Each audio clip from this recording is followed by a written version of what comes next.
దీనికి ఈ సినిమాకు ఫండింగ్ ఇస్తే ఈ సినిమా తీయవలసినటువంటి దౌర్భాగ్యం మన దేశం ప్రజలకు ఉన్నదా అనేటువంటిది నేను అడుగుతున్నాను.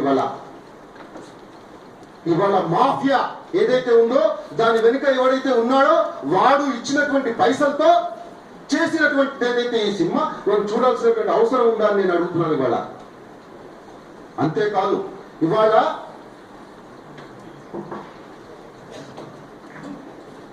ఇంకొక విషయం, నిజంగా మనము మన యొక్క ఏదైతే అస్తిత్వం ఏదైతే ఉందో ఇవాళ ప్రతి మానవుడి దగ్గర ప్రతి విషయంలో కూడా మనం సమభావన అనేటువంటిది చూస్తున్నాం. కాబట్టి ఇవాళ అన్ని మతాలు అన్ని కులాలు పరిణమిల్లుతున్నటువంటి భారతదేశం ఇది వేదభూమి, ఇది కర్మభూమి, ఇది పుణ్యభూమి, ఇది తపోభూమి.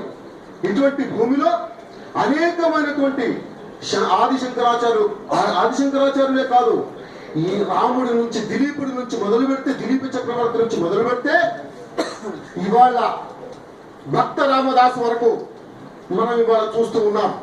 కలియుగంలో జరిగినటువంటి విషయం మీ అందరికీ తెలియదా?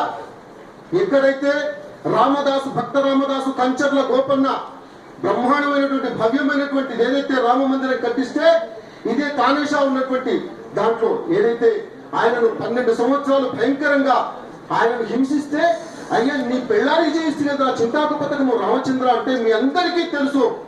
ఇవాళ రామోజీ లక్ష్మోజీ వచ్చి స్వయంగా వచ్చి ఆయనకు రామ టంకాలు ఇచ్చినటువంటి భారతదేశంలో ఒక ఆంధ్రప్రదేశ్ లో ఉన్నాం మనం, ఇవాళ ఒక తెలంగాణలో ఉన్నాం. ఇవాళ